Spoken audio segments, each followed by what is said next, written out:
Start the recording.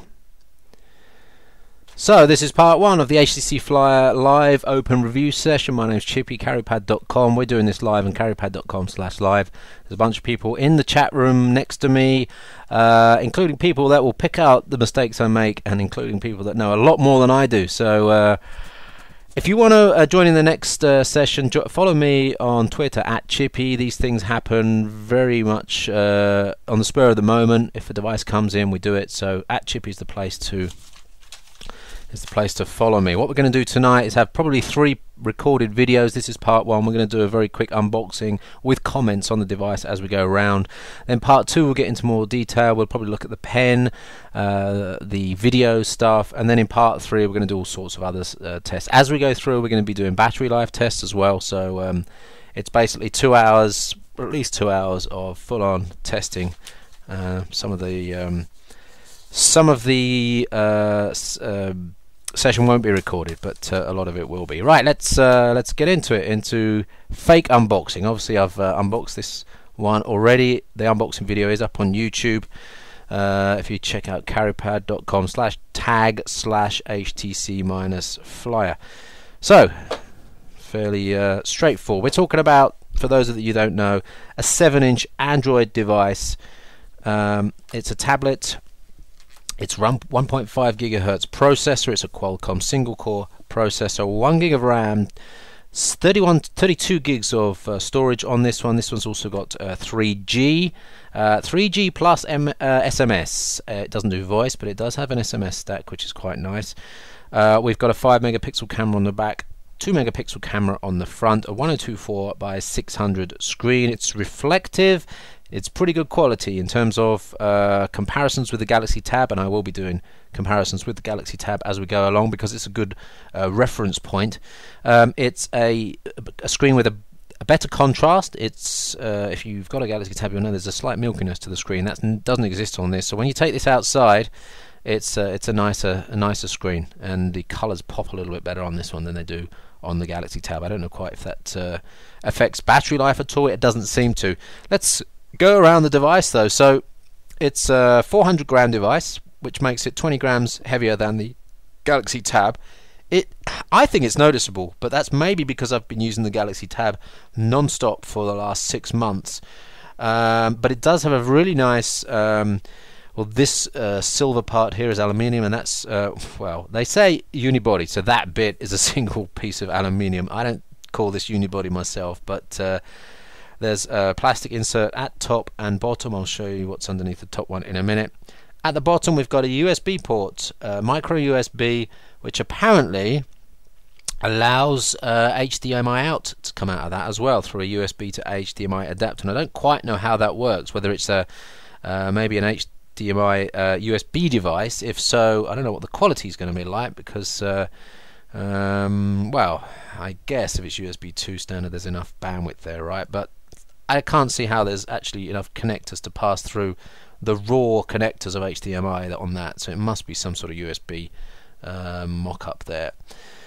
Nothing on the left-hand side here. On the top we have 3.5mm headset port. The headset, well, I'll show you that in a minute, comes with controls as well, music controls, and then there's a power button which has an indicator lamp behind it as well. So that's a one-up on the Galaxy Tab, which doesn't have any indicator lights.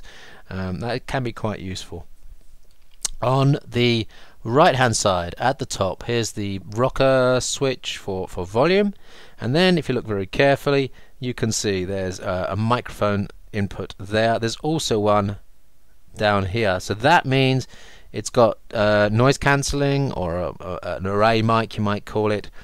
But I have to say at this stage the quality of the audio that gets recorded, certainly in video recording, is pretty poor to very poor. Wasn't impressed at all, and it really actually ruins the video recording experience, so take note of that. So let's just flick over to that camera. 5 megapixel autofocus camera with the ability to refocus within video when you tap on the screen. Not continuous autofocus, but it does allow you to tap anywhere on the screen and it will focus into that part of the video as you move along, and that's really, really nice. The quality of the optics is okay. I've done some testing today, but it's not a high-speed camera, so you need good light and a stable subject. This here we've got stereo speaker outputs, a little bit tinny, not as good as the Galaxy Tab. Was a little bit disappointed, but it's loud and clear, so good for podcasts, radio, streaming, audio, maybe Skype, that sort of stuff. That works pretty well. On the front, if we can, I don't know if you can see that there. Yep, 2 megapixel camera there. Nothing special to mention on that. And there's somewhere on here is an ambient light sensor as well. And that's it on the front. When I switch it on, you'll see the capacitive buttons around the outside. But let me just quickly show you the back. This is, I'm getting better at taking this off now, but it's not that easy to take off. This is where your SIM card and your micro SD card go. So you see I've got a SIM card in there already. Micro SD card is there. The camera module is exposed, or at least the front glass. Be careful. If you scratch that, you're stuffed. You can also... No, I thought there was something else there, but no, that's it. So, that's going around the device. So, switch it on, and you've got HTC Sense here. So this is one of the key features of the device. Now, I've just reset this device, so it's going to be... take me a few seconds just to get through. So you remember I was talking about the languages? You can have German with English keyboard, German with Irish, English with English, English with Irish, Spanish with English, Spanish with Irish, French with... you get the idea. It only seems to be Irish and English variants of each language. Anyway, let's go for English UK. It wanted to do English Irish as default, and we'll just pass through. And we'll go for Wi-Fi there. We will manually sync data. I don't want to do background stuff. And let me just quickly log in. Yep, so now you know my password for the Wi-Fi. Let's just get through that bit. So I wanted to do this because I like the way Android works in terms of getting things synced up. Now I'm going to put my Google account details in here. I'm just going to sign in, standard Google account. Obviously I'll take this off screen to do that. The password is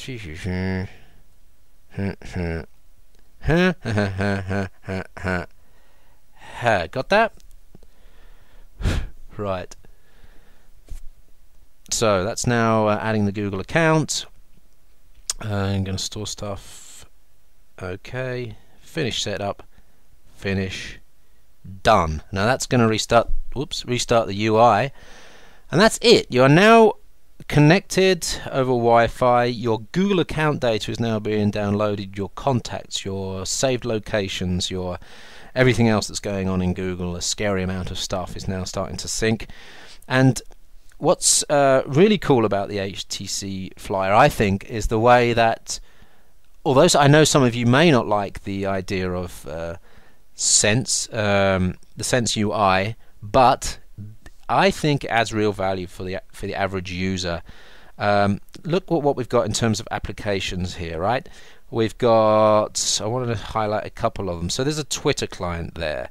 There's a PDF viewer. We've got note taking. We've got news and weather, and already on the front screen, weather is running. We're just picking up the data for the weather now. We have got contacts coming into this area now already. There's a book reader here. What else have we got?